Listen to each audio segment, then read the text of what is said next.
Quick singles की शुरुआत करते हैं। हमारा पैनल तैयार है, एक बार फिर से रखिए सबको स्क्रीन पर। गुड मॉर्निंग गावा सर, क्या रहेगा आपका quick single? Good morning to you. Stock का नाम रहेगा नेशनल एल्यूमिनियम। ट्रेड करा 189, ₹2 का स्टॉप लगाना चाहिए 187। फर्स्ट टारगेट 193, 195, ये जोन है National Aluminium. Okay, National Aluminium, ये होगी गावा सर की pick. Sachin, good morning. Sachin, आपकी पिक?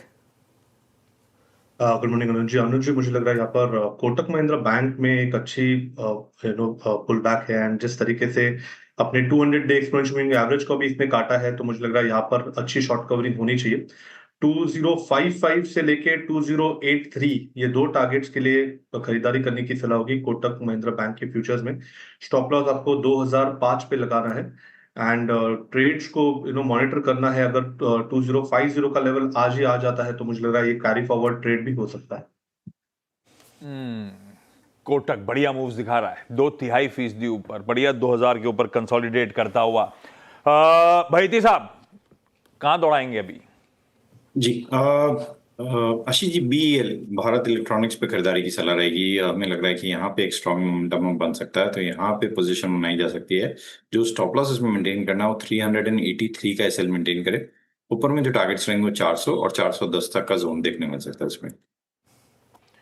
बीईएल 400 410 की तैयारी, ये बातचीत हुई भी, देख थ्रेशोल्ड पार करा तो तेजी तूल पकड़ सकती है। रडा पे रखिए इस काउंटर को। सतपुते साहब, इस समय का क्विक सिंगल सर। जी देखिए, सीमेंट स्टॉक्स मुझे अच्छे लग रहे हैं, पर्टिकुलरली अल्ट्राटेक, ग्रासिम अपने लेवल्स के ऊपर बैठे हैं। तो अगर एक चुनना है then I would like to go long in UltraTech.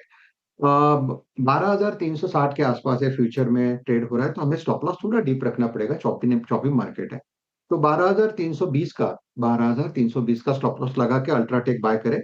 अगर मैं सही हूं तो यहाँ से जो स्विंग मिलना चाहिए उसका पहला रेजिस्टेंस आएगा करीबन 12,500, 12,550। तो ये इंट्राडे टारगेट होगा। ओके, प्रशांत जी, आपने क्या पिक किया?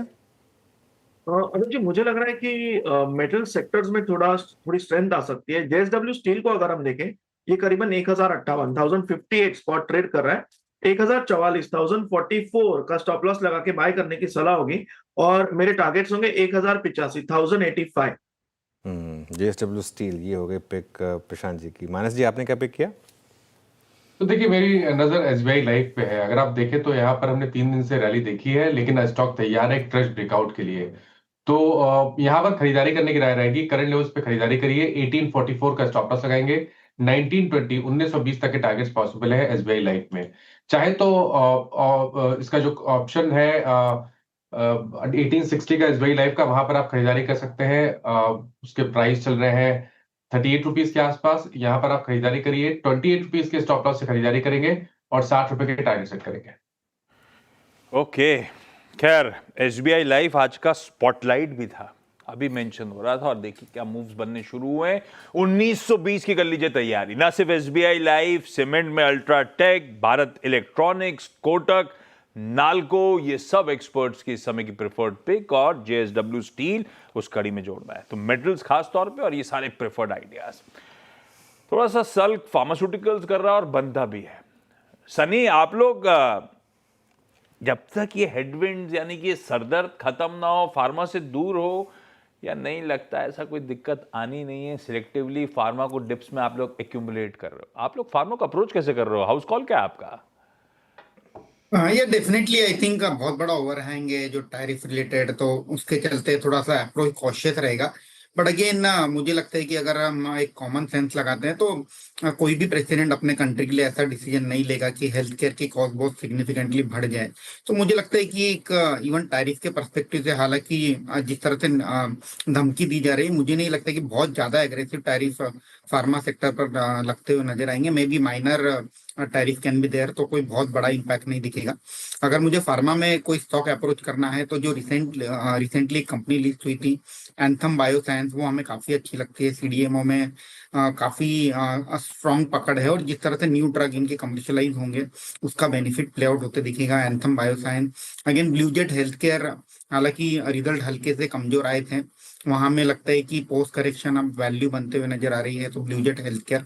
And among the large cap player, I think Cipla के नतीजे ठीक ठाक रहे थे, तो Cipla is the one company which we are recommending to our client. ये हो गई Anthem bio, Bluejet, Cipla, preferred pharmaceutical pick जहां पे गिरावट में एक्यूमुलेशन करने के मौके ढूंढिएगा। एनसीसी लिमिटेड अब तो निकल पड़ा है ऑलमोस्ट 4% के मूव्स के साथ। मानस एक बार चार्ट प्री ओपन में किससे बात करी थी पता नहीं, लेकिन मानस चार्ट रिविजिट करते हैं, ये बहुत अच्छे मूव्स बना रहा है। शायद कमेंट्री वाकई बाजार उस पर लैच ऑन कर रहा है, अदरवाइज नंबर्स तो कमजोर दिख रहे थे। तो देखिए यहाँ पर पहले तो लोअर टॉप फ्लोर बॉटम बन रहे थे, लेकिन अब ऐसा लग रहा है कि स्टॉक ने शॉर्ट टर्म बॉटम बनाया है, क्योंकि जो पिछली रैली थी 170 से लेकर 240 तक, उसके 38.20% रिट्रेसमेंट लेवल पे सपोर्ट लेके रिकवरी दिखा रहा है। केवल इंतजार करिए एक बार 20 डे मूविंग एवरेज के ऊपर निकल आए तो 221 रुपए के ऊपर खरीदारी करेंगे, 214 रुपए का स्टॉप लॉस लगाएंगे और 235 रुपए के टारगेट सेट करेंगे। ओके, तो ये इस समय एनसीसी एक और स्टॉक जो ब्रेकआउट दिखा रहा है, साइन दिखा रहा है, वो है आईआईएफएल। एक बार आईआईएफएल का चार्ट देखिए, ये स्टॉक यहाँ पर अच्छा मोमेंटम इस समय। आईआईएफएल फाइनेंस ये देखिए 2.25% ऊपर। सचिन, इस पर कोई व्यू आईआईएफएल फाइनेंस पर? अनुज जी, मेजर ट्रेंड थोड़ी सी मुझे लग रहा है वीक ही है। एक काफी अच्छा एक्सट्रीम यहाँ पर एस्टैब्लिश हुआ था अराउंड 420 के आसपास, उसी का मुझे लग रहा है एक पुल बैक है। मेजर रेजिस्टेंस यहाँ पर 470 के आसपास है, तो जब तक ये स्टॉक इसके ऊपर ट्रेंड नहीं होता, मुझे लग रहा है ट्रेंड में कोई बदलाव नहीं होगा। तो अगर किसी को शॉर्ट टर्म बाउंस खेलना है तो आई थिंक 440 का एक आइडियल स्टॉप लॉस हो सकता है।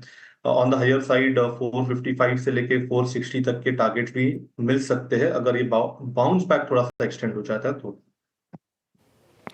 ओके, ये आईएफएल फाइनेंस। अदानी पोर्ट्स, गाबा सर, आज सुबह ही अपन लोग एक रिपोर्ट, एक क्या मल्टीपल ब्रोकरेज रिपोर्ट्स थी, 11% से 33% के अपसाइड के अदानी पोर्ट्स पे, और अब अदानी पोर्ट्स कल तो सबड्यूट था, कल अदानी पोर्ट्स के साथ अदानी एंटरप्राइजेस भी दबाव में था, आज वापस मोमेंटम पिकअप हो रहा है। क्या करोगे आप? ब्रोकरेजेस एक्चुअली बुलिश हैं इसके फंडामेंटल्स को लेकर। बहुत अच्छा है, ब्रोकरेज बुलिश है, लेकिन उसको 1400 पार करना पड़ेगा अडानी पोर्ट्स को। उसके बाद वहां पर कंफर्मेशन मिलेगा कि मैं तो ऊपर जा रहा हूँ, फिर जाएगा टारगेट 1450, 1500 भी जा सकता है, पॉसिबल है, लेकिन पहले तो उनको एक कंफर्मेशन देना पड़ेगा, वो रहेगा 1400। अगर एग्रेसिव कॉल लेना है तो अब भी ले लो, 1360 का स्टॉप लगाइए, बस कंफर्म करना है तो 1400 पार करने दो स्ट्रैटेजी ने जो आज कैश के कॉल्स मेंशन थे, बढ़िया कर रहे हैं। बहेती साहब ने फैक्ट मेंशन करा था जस्ट मार्केट ओपन होने से पहले, फैक्ट अच्छा मूव दिखा रहा है, 2-2.5% मेरे ख्याल से ये धीरे धीरे इंचअप हो रहा है। गॉडफ्रे फिलिप्स, वैसे फैक्ट 2 को पसंद आ रहा था, बहेती साहब के साथ सावंत साहब को, लेकिन गॉडफ्रे फिलिप्स कल भी अच्छे मूव दिखा चुका है और आज भी 4-4.5% के आसपास उछाल के साथ इस समय कामकाज करता हुआ। आप सही कह रहे थे, अच्छे नंबर